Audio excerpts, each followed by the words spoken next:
Presiden Prabowo Subianto bertemu dengan Purnawirawan TNI Angkatan Darat dan keluarga besar TNI Polri di acara Halal Bihalal di Balai Kartini, Jakarta.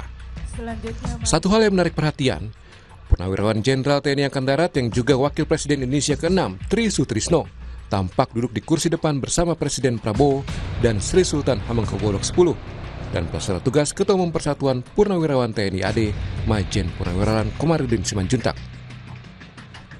Nama Tri Sutrisno muncul pasca putranya, Letjen Kunto Arief Wibowo dimutasi dari jabatan Pangkogap Wilhan I. Namun mutasi itu dibatalkan tak lama setelahnya. Sebelumnya, Tri Sutrisno adalah salah satu purnawirawan yang mengusulkan pencopotan Gibran Rakabuming Raka dari posisi Wapres.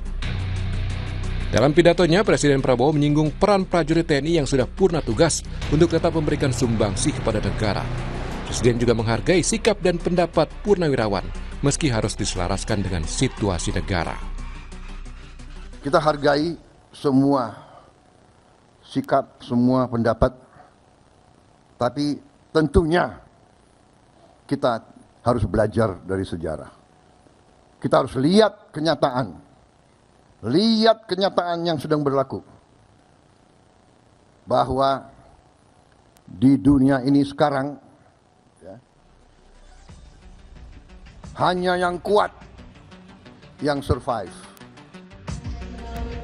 Gubernur Lembaga Ketahanan Nasional Aceh Hasan menilai kehadiran Presiden Prabowo Subianto di Halal Bihalal Purnawirawan TNI Angkatan Darat dan Polri hal biasa. Aceh bilang kehadiran Presiden Prabowo merupakan bentuk keterbukaan terhadap sahabat lama. Bahkan sahabat-sahabat beliau, tentu bagi kami cara Bapak Presiden untuk berinteraksi dan berkomunikasi dengan para purnawirawan tersebut merupakan salah satu langkah yang baik untuk menjaga kebersamaan dalam pemerintahan. Pertemuan ini jadi perhatian karena sebelumnya Forum Purnawirawan Prajurit TNI membuat 8 tuntutan sebagai pernyataan sikap terhadap kondisi terkini. Surat itu ditandatangani 103 jenderal, 73 laksamana, 65 marsekal, dan 91 kolonel.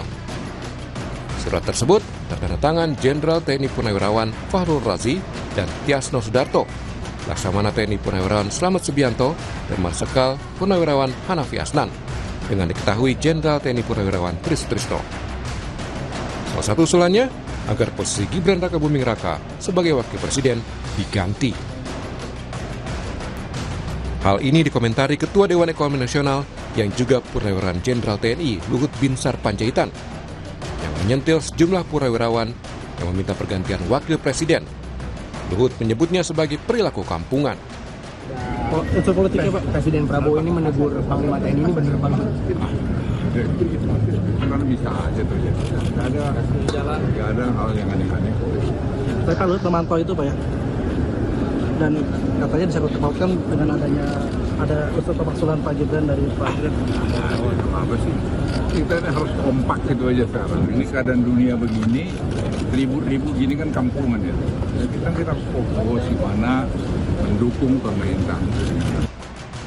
Luhut berpandangan dalam situasi ekonomi dunia yang tidak stabil, dibutuhkan kekompakan, termasuk mendukung pemerintah menyelesaikan berbagai tantangan. Tim Liputan, Kompas TV.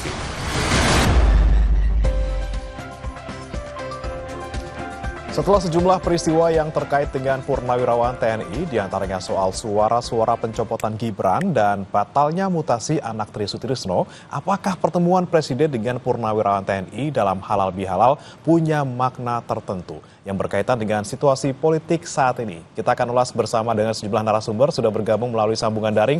Ada Agus Wijoyo, Gubernur Lemhanas tahun 2016-2022. Selamat pagi, Pak Agus. Selamat pagi. Dan hadir juga di studio, saudara, ada pengamat militer Anton Ali Abbas dan juga pengamat politik Agung Baskoro. Selamat pagi, Mas Anton, Mas Agus. Pagi, Mas Bre. Pagi, Pak Agus. Mas Agung maksudnya, kalau Pak Agus kan ada di daring. Iya, Pak Agus ya. Pak Agus. Ini semuanya soalnya ya. Baik, saya mau ke Pak Agus terlebih dahulu. Pak Agus, melihat kemarin Pak Prabowo bertemu dengan purnawirawan TNI di Balai Kartini seperti itu ya, di tengah kondisi yang seperti ini, seperti apa sih Pak Agus melihatnya?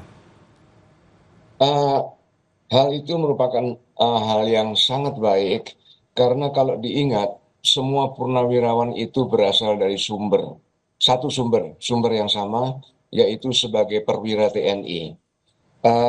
Dan ketika kita berada dalam keadaan aktif sebagai perwira TNI, kita didasarkan kepada satu dasar bersikap, yaitu Sabta Marga. Arti Sabta Marga itu apa?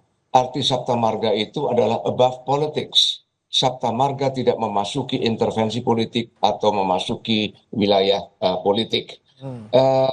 Walaupun sebagai purnawirawan kita bebas untuk menyatakan pendapat, tetapi kalau kita sangat menjiwai jiwa dari Sabta Marga, hendaknya memang itu tetap menjiwai perilaku kita, yaitu bahwa kita tidak perlu masuk ke dalam wilayah politik praktis. Kalau istilahnya sekarang membedakan antara politik dengan politik praktis, yaitu keberpihakan di dalam isu-isu politik yang membelah masyarakat. Tetapi kalau dikatakan bahwa tidak ada prajurit tua yang mati, tetapi hanya tetap sebagai pejuang, maka hendaknya kita juga tidak ada yang melarang untuk berhenti berpikir. Kita tetap boleh berpikir, hanya saja bahwa disampaikan tanpa mengambil bentuk gerakan politik. Jadi pertemuan itu saya anggap sangat positif untuk merenungkan kembali bahwa kita berasal dari satu sumber, yaitu yang berdasarkan Sabta Marga. Nanti untuk penyelesaian ke depannya, mungkin untuk pertanyaan berikutnya, saya akan menjelaskan lagi. Terima kasih. Saya katakan ini untuk meredam situasi politik yang kemarin sempat memanas terkait dengan usulan dari Forum Purnawirawan TNI ya Pak Agus ya? Iya betul, meredam ini hanya sifatnya sementara. Meredam ini hanya sifatnya gejala, tetapi masih belum memberikan jalan untuk memberi solusi tentang masalah substantif yang menjadi masalah dasar dari perbedaan pendapat tersebut, yang itu masih perlu untuk difikirkan. Baik. Saya ke Mas Anton. Mas Anton melihatnya kemarin ini kan dengar-dengar memang dadakan gitu ya diadakannya halal bihalalnya. Kemudian kebetulan Pak Prabowo bilang memang bisa hadir, dan di tengah kondisi yang seperti ini juga sepertinya ada makna tersembunyi di balik ini. Apakah memang untuk mengcounter isu yang selama ini sedang berkembang terkait dengan tadi ya beberapa poin, ada soal usulan dari Forum Purnawirawan, kemudian ada juga terkait dengan mutasi anak dari Pak Sutrisno, Letjen Kunto. Ini seperti apa Mas Anton? Ya, jelas Mas Bre bahwa pertemuan kemarin saya menganggapnya inilah untuk menurunkan tensi. Kenapa? Karena tentu saja apa yang dilakukan oleh Pak Prabowo adalah sebagai bentuk mitigasi agar eskalasi politiknya tidak banyak meluas lagi, gitu. Karena kan sebenarnya kita bisa melihat runtutan ya, bagaimana tuntutan itu naik pada tanggal 17, lalu tanggal 25 sudah ada respon sebenarnya dari Istana, bagaimana Pak Wiranto itu sempat berkonsultasi dengan Pak Prabowo, tapi kemudian tereskalasi lagi dengan adanya skep mutasi gitu ya. Jadi ada rentetan-rentetan yang kemudian Pak Prabowo saya menduganya adalah bermaksud kita harus turunkan. Dengan apa? Dengan adanya gestur, karena nanti Mas Agung juga kan dengan gestur, sehingga kemudian dia harus tempatkan bahwa samping-sampingan antara Pak Tri dengan Pak Prabowo itu menunjukkan bahwa kita nggak ada masalah sebenarnya saya dengan ini. Gitu. Jadi ini yang ingin juga ditunjukkan kepada publik bahwa ketika waktu kemarin ada mutasi, saya itu sebenarnya nggak ada masalah dengan ini. Jadi itu yang saya tangkap ya ketika ada gestur seperti itu, karena memang kalau lihat profilnya Pak Prabowo kan sangat hormat dengan seniornya siapapun seniornya itu gitu. Jadi gestur itu yang ingin ditampilkan sama Pak Prabowo bahwa beliau nggak ada masalah dengan itu, sekaligus adalah juga ingin mempertegas konsolidasi, karena Forum Purnawirawan ini kan memang bukan lembaga yang yang solid selainnya kayak PABRI, PPAD, PPLN, PPAU ya. Jadi ini memang kumpulan purnawirawan gitu yang lepas dari mereka bajunya dari mana gitu, kemudian menuntut pada satu hal. Tapi memang tadi seperti yang Pak Agus sampaikan bahwa karena ini cuma untuk menurunkan tensi, tapi inti masalahnya belum dibicarakan. Ya. apalagi misalnya yang dituntut kemarin tidak hadir gitu ya. Ini kan juga menjadi menarik ya. Ini apakah kita lagi mau lokalisir masalah nih? Jadi masalah sama saya sudah selesai, yang ini belum gitu. Oke. Mungkin satu-satu kali ya diselesaikan ya. Tapi kalau Mas Agung melihatnya seperti apa nih? Apakah sekedar menurunkan tensi tapi belum menyentuh ke pokok persoalannya, dan bagaimana dengan gesturnya Pak Prabowo kemarin yang sempat hormat dulu kemudian duduknya di samping, di samping gitu ya. Ini seperti apa Mas Agung melihatnya? Ya, pertama ini aksi reaksi politik ya Mas ya. Ada aksi dari Forum Purnawirawan yang sifatnya informal, memberikan 8 poin, kemudian ada reaksi dari yang formal nih, yang diwakili oleh PPAD, PPAU, PPAL misalkan, kemudian ini ada halal bihalal PPAD dengan Presiden.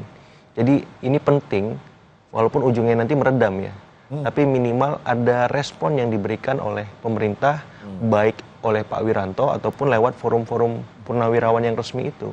Karena ini penting, memastikan bahwa ketika mereka memberi masukan, arahannya jelas, pun ketika mereka melakukan hal-hal di luar itu sebagai tindak lanjut, arahannya juga jelas karena dikawal oleh purnawirawan forum yang lain semacam itu. Itu yang pertama. Yang kedua, ketika saya mencoba melihat situasi forum ketika kemarin dilaksanakan, itu kan menarik, tadi sempat disinggung.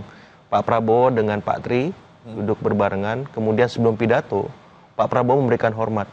Itu saya kira salah satu arahan bagaimana Pak Prabowo merangkul semua kalangan, baik purnawirawan yang informal tadi, maupun maupun yang formal semacam itu. Nah yang menarik, Mas Gibrannya nggak ada. Nah apakah ini ada kendala teknis ataupun substantif? Saya nggak tahu, nanti bisa di cross check sama panitia ya. Karena ini bisa menguatkan dugaan bahwa memang ada hal-hal yang tidak bisa dibantah, bahwa relasi antara keluarga Solo dengan forum purnawirawan itu memang ada kendala ataupun ada semacam disharmoni semacam itu. Tapi Pak Prabowo lagi dan lagi tampil sebagai orang yang merangkul semua, mau itu purnawirawan, mau itu Mas Gibran, karena kita tahu sebelum itu ada rapat paripurna di kabinet yang mengungkapkan bahwa beliau satu suara satu nada dengan Pak Jokowi, apalagi dengan Mas Gibran semacam itu. Jadi posisi Pak Prabowo semacam ini saya kira oke, bagus gitu. Karena apa? Karena kita butuh orang yang bisa menjembatani, berkomunikasi dengan pihak-pihak dalam tanda petik yang punya dinamika relasi semacam itu, sehingga pada ujungnya tidak ada yang kemudian rakyat kita yang dirugikan, seperti itu. Oke, baik. Jadi langkah Pak Prabowo sebenarnya langkah yang cukup aman dan juga memang harus dilakukan untuk sekarang, paling tidak untuk sementara seperti itu ya. Kemudian saya ke Pak Agus lagi. Pak Agus, kalau melihat tadi pernyataan Anda terkait dengan militer seharusnya tidak masuk ke ranah politik praktis ataupun tidak mencampuri urusan politik yang sedang ada saat ini. Tapi Pak Prabowo kemarin bilang bahwa sebenarnya keterlibatan militer walaupun sudah purnawirawan ataupun sudah mundur di dalam politik ini ya salah satunya tujuannya untuk juga mengabdi pada negara seperti itu. Bagaimana Pak Agus melihatnya? Ya betul, itu yang saya katakan bahwa itu bisa disampaikan tanpa menimbulkan gerakan politik. Karena kalau menimbulkan gerakan politik, maka purnawirawan walaupun bebas menyatakan pendapatnya, tetapi sudah meninggalkan marwah Sabta Marga.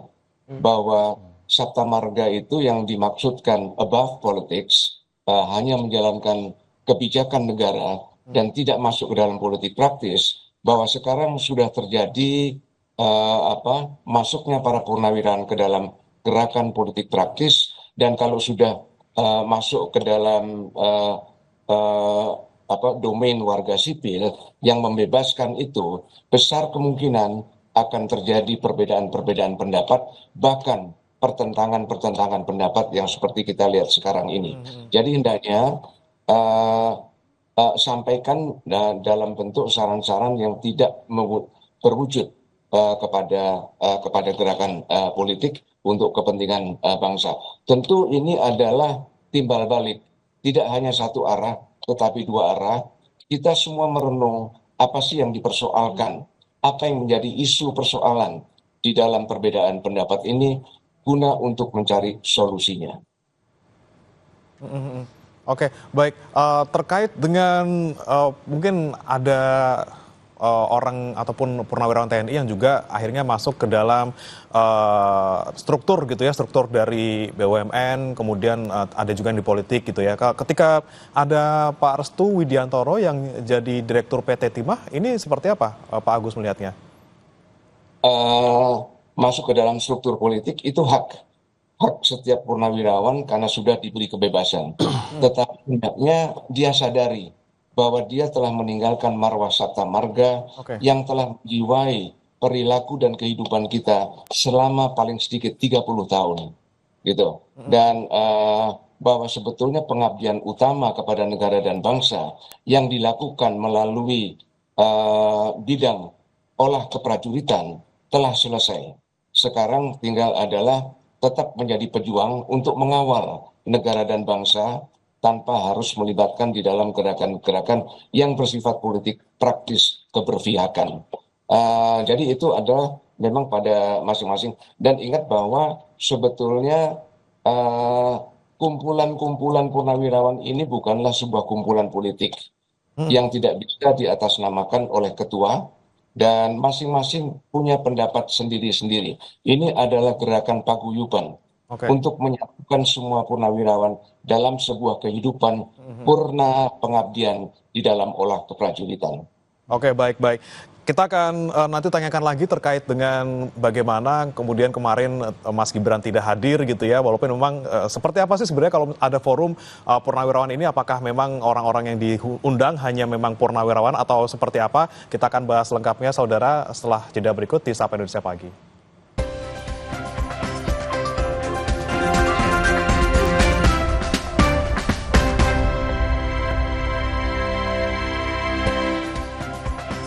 Kembali di Sapa Indonesia Pagi, saudara, dan masih membahas terkait dengan halal bihalal Presiden Prabowo Subianto bersama dengan sejumlah purnawirawan TNI di Balai Kartini, Jakarta kemarin.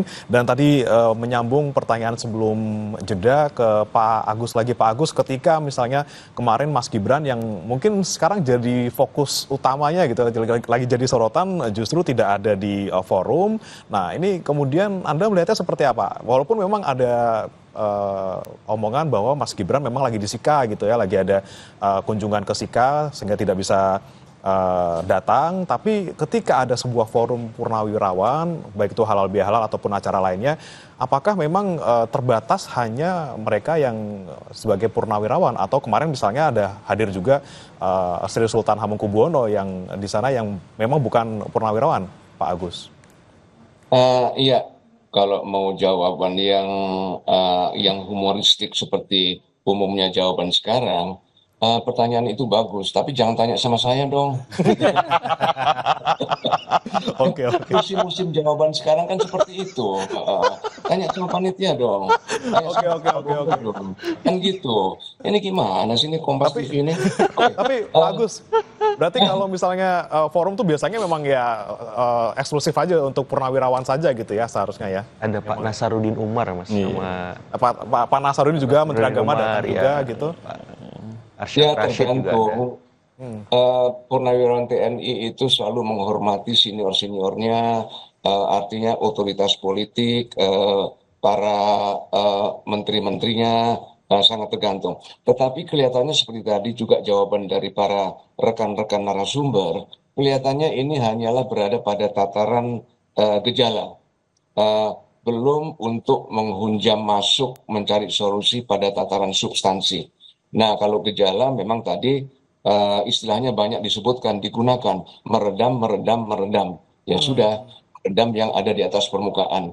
Tetapi yang sifatnya substantif di bawah permukaan itu belum tersentuh. Mungkin itu. Nah, baik, ini kan masih permukaan gitu. Jadi Mas Anto juga sempat menjawabnya juga, ini kan masih untuk meredam sekedar permukaannya, belum ke substansinya. Berarti emang harus ada forum tertentu yang lagi dilakukan lagi dong di luar ini, khusus untuk membahas soal gonjang-ganjing forum purnawirawan kemarin yang soal 8 poin itu dong? Ya, sebenarnya tergantung dari forum purnawirawan ini targetnya apa. Kalau targetnya adalah menarik atensi presiden, sudah narik nih atensi presiden, ya kan? Dan kedua, sebenarnya dari kepresiden dan pemerintah itu juga sudah merespon. Pak Wiranto sudah bilang waktu itu, nanti terkait usulnya akan dikaji lebih lanjut, ya kan? Presiden mengapresiasi dan akan mengkaji lebih lanjut. Nada itu juga diresonansi oleh Menteri Pertahanan, gitu ya. Nanti juga akan dipelajari lebih lanjut. Dengan kata lain, bahwa pemerintah sama timnya Pak Prabowo ini mencoba untuk lebih berhati-hati sebenarnya. Berhati-hati dalam mencermati tuntutan ini. Karena tuntutannya itu kan juga punya implikasi tidak hanya sekedar memakzulkan Gibran. Kalau memakzulkan Gibran itu kalau semuanya lancar kita dapat 6 bulan wapres baru. Ya. Tapi kan ada cerita lain. Poin nomor 1 itu kembali pada Undang-Undang Dasar 1945 yang lama gitu. Nah, itu kan ada punya implikasi yang serius terhadap ketatanegaraan. Ya. Gitu. Dan bolanya bisa jadi nggak hanya berhenti di sana saja gitu ya. Itulah kenapa kemudian Pak Prabowo mencoba untuk mendelay. Gitu, jadi kita menampung itu dan itu mempelajari lebih lanjut gitu. Jadi dan problemnya kan tadinya sudah agak tenang, kemudian ada mutasi jadi meledak lagi. Ya. Gitu. Ini aja gitu. Jadi dan yang kemarin itu tujuannya saya pikir untuk meredam yang terakhir yang kemarin, apalagi mencoba untuk dibuat head to head antara Pak Tri dengan Pak Prabowo. Itu yang ingin diredam. Tapi sekitar kalau kita bicara tentang pesan inti dari 8 poin itu ada reshuffle dan lain-lain yang memang dicoba untuk di-delay. Tinggal dilihat saja karena apakah nanti ini akan berlanjut untuk eskalasi lebih tinggi atau tidak, kita lihat apakah nanti akan ada pertemuan beneran antara forum purnawirawan dengan Pak Presiden. Tapi perlu juga nanti dihadirkan orang yang ataupun purnawirawan yang kontra terhadap forum ini. Misalnya tadi dari PPAD, PPAU seperti kalau PPAD dan lain-lain kan itu secara organisasi ya, secara organisasi. Sementara kalau ini bergerak secara organisasi, tentu implikasinya akan jauh lebih serius. Oke. Gitu ya, karena ya ini organisasi purnawirawan gitu. Jadi atas nama organisasi, tapi kan ini kan pribadi-pribadi. Gitu namanya forumnya cair gitu ya. Apalagi misalnya tadi Pak Gus sudah menyinggung tentang keterlibatan mereka dalam politik. Mereka ini cukup aktif nih dalam politik. Betul. Gitu ya kan. Waktu pemilu kemarin mereka ada di sebelah mana gitu. Kan itu juga anggapan-anggapan ada. Jadi saya tidak heran kalau misalnya nanti ini eskalasinya makin tinggi, bisa jadi nanti Pak Presiden mau untuk bertemu. Okay. Tapi kalau ini misalnya ini redup ya apa boleh buat. Oke, gitu ya. Soalnya ada pemicu lagi gitu ya. Butuh pemicu lagi, gitu, meledak lagi gitu. Jadi kita akan masih melihat lagi nanti apakah eskalasinya itu akan meningkat atau tidak. Saya sih sejauh ini melihatnya bisa jadi menurun. Gitu karena memang yang ingin ditunjukkan lah tidak ada masalah antara Pak Tri dengan Pak Prabowo. Gitu. Dan kita bisa juga duduk lihat satu meja kemarin. Kan yang mereka yang forum nggak ada yang duduk di depan satu meja juga gitu ya. Jadi artinya memang belum ketemu antara yang forum purnawirawan dengan Pak Prabowo. Oke, baik siap. Saya ke Mas Agung. Mas Agung, kalau tadi lihat kita di tayangan sebelumnya yang memang sudah ada tanggapan walaupun secara tidak resmi ya, Pak Luhut bilang ada kata-kata yang memang cukup mengejutkan gitu ya, soal kampungan seperti itu. Ini kan sebenarnya kita belum membahas ini secara, Pak Prabowo belum membahas ini secara real gitu ya, belum dibahas secara resmi, tapi kemudian ada komentar ataupun pernyataan yang dikeluarkan oleh Pak Luhut soal ini. Nah, Anda melihatnya implikasinya seperti apa kalau sudah ada pernyataan seperti ini? Iya, saya kira komunikasi kontraproduktif semacam itu harus dihindari oleh pejabat publik kita, siapapun itu, karena itu menjadi koreksi besar dari Pak Prabowo agar ke depan kabinet Merah Putih dan jajaran yang lain bisa lebih baik. Itu yang pertama. Yang kedua, memang saya melihat kalau tadi kata Mas Anton ini trennya turun, saya justru sebaliknya naik. Kenapa? Karena ada ekosistem lain yang mengitari ini semua. Kan tuntutan 8 poin itu seputar keluarga Solo ya. Kita sebut ada term IKN, kemudian ada menteri-menteri Pak Jokowi, yang ketiga pemakzulan Mas Gibran. Nah, masing-masing ini ada problemnya nih. IKN dalam proses, Pak Jokowi sekarang lagi soal ijazah. Ini Mas Gibran nih. Nah, jadi eskalasi isunya ini akan terus naik kalau saya lihat. Walaupun secara kuantitatif di parlemen, karena pemakzulan itu kan untuk proses politik di DPR, agak susah karena 81% hari ini dikuasai oleh Kim Plus. Sehingga pergerakannya bukan yang kuantitatif tadi di parlemen, tapi yang kualitatif. Ini diskusi-diskusi soal pemakzulan, ini akan terus beredar kemana-mana. Saya lihat beberapa purnawirawan itu bergerilya ke daerah-daerah. Kemudian juga ketemu beberapa tokoh-tokoh masyarakat. Itu satu hal. Masalah Solo yang tadi saya bilang hal yang lain.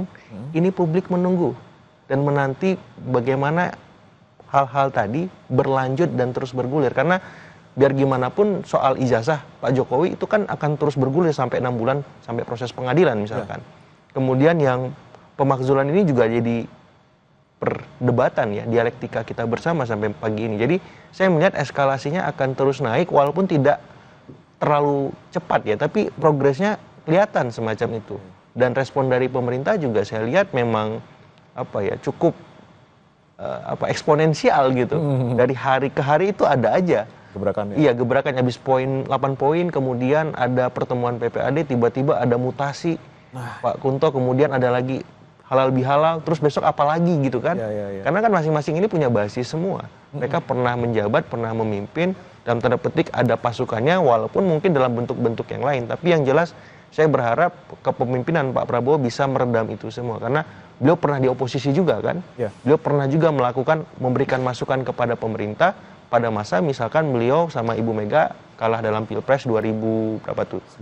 Kemudian beliau di 2014 juga kalah dari Pak Jokowi. Jadi beliau pernah dalam posisi seperti para purnawirawan ini, dan saya yakin beliau sangat empatik, menghargai, dan itu bisa menjadi masukan kepada para purnawirawan bahwa apapun yang mereka diskusikan bersama forum mereka untuk tidak setuju dengan pemerintahan hari ini ataupun keluarga Solo, itu tetap pada rel-rel konstitusional.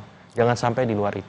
Oke, baik. Saya ke Pak Agus lagi. Pak Agus, kita melihat ada jelas ya, ada perbedaan pendapat dan juga perbedaan pandangan yang disampaikan oleh purnawirawan. Ini walaupun yang satunya hanya sekedar forum, yang lainnya ini adalah pihak-pihak yang memang tergabung dalam perkumpulan resmi seperti itu. Nah, Anda melihatnya ketika ada perbedaan pendapat seperti ini, seperti apa Pak Agus? Apakah memang semakin menunjukkan bahwa ada purnawirawan yang memang saat ini masih punya kepentingan tertentu yang berbeda pandangan politik dengan yang lain seperti itu? Mungkin yang pertama adalah bahwa cuma ada dua kemungkinan.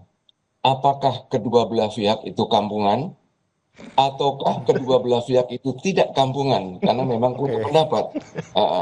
Jadi memang harus dipertemukan, dan kita tidak ahli dalam mencari solusi terhadap perbedaan-perbedaan. Saya selalu, mungkin saya terobsesi ya, bahwa perbedaan terhadap atau solusi terhadap perbedaan, apalagi yang tajam, itu harus melalui proses rekonsiliasi. Apa itu? Yaitu adalah forgive but not forget. Forgive-nya itu apa? Ya sudah, kondisi sekarang ya. Artinya kita maafkan, kita terima kenyataan sekarang. Bagi yang beruntung dapat rezeki, itu rezekinya, udahlah, beruntung, bersyukurlah ya. Bagi yang belum dapat rezeki, ya memang itu belum rezekinya gitu ya. Udah, itu forget ya, nasib masing-masing. Tetapi itu forgive, sorry. Tetapi not forget bahwa ini terjadi karena ada anggapan terjadi kesalahan-kesalahan. Dan kesalahan-kesalahan ini harus kita temukan berdasarkan, dan karena rekonsiliasi itu adalah pertemuan pendapat kesepakatan, maka sifatnya adalah introspektif pada diri sendiri. Apa sih sumbangan saya terhadap konflik yang sudah terjadi sekarang ini? Jangan sampai bahwa kita menderita atau ketularan penderitaan penyakit, saya jadi sok dokter sekarang ini ya, yang dikatakan sebagai narcissistic personal disorder. Jadi jangan sampai kita merasa selalu benar, paling di atas, kalau memang kita ingin mencari solusinya. Jadi harus ada pendekatan yang nantinya merujuk kepada kesepakatan. Dan itu diawali dengan introspeksi, jujur terhadap diri sendiri. Apa kesalahan yang telah saya lakukan? Jangan baper untuk mendengar pendapat-pendapat berbeda dari pihak lain, agar sampai pada kesepakatan dan kita bisa forgive. Forgetnya itu kalau memang ada kesalahan, berbagai macam sanksi bisa diberikan di situ, mulai dari sanksi pidana sampai mungkin kepada pemaafan dan kesepakatan untuk kita kembali bersaudara. Itu yang perlu kita coba untuk kita lakukan. Baik, saya ke Mas Anton lagi. Mas Anton, kalau soal kisruh gonjang-ganjing antara perbedaan pandangan dari purnawirawan TNI ini sebelumnya sempat terjadi juga ya, Mas Anton ya, dan kemudian waktu itu juga sempat membuat politik di Indonesia juga cukup bergejolak seperti itu. Yang mana nih? Yang waktu itu sempat saya baca-baca gitu ya, mungkin dikoreksi jika salah gitu ya, tapi mungkin bagaimana kemudian pergerakan antara forum ataupun pergerakan antara purnawirawan TNI ini di belakang ini kemudian mempengaruhi politik Indonesia itu so far kalau Mas Anton melihatnya seperti apa? Mungkin oke kita tidak berkaca ke belakang tapi melihat kondisi yang akhir-akhir ini saja, Mas Anton. Pertama jelas selalu ada di kita. Kalau Pak Agus ini kan beda ya, politiknya politik dewa ya. Harapannya adalah walaupun dia purnawirawan tidak masuk ke dalam wilayah politik praktis, tapi kan juga ada sejumlah koleganya yang pengen punya jalan berbeda dengan ingin tetap menjaga relevansi mereka dalam politik. Itu satu. Kedua, memang yang juga seringkali agak blur gitu ya di sipil melihatnya adalah pensiunan sama dengan TNI padahal beda. Oke. Gitu ya. Jadi ya pensiunan TNI aktif gitu. Karena yang bisa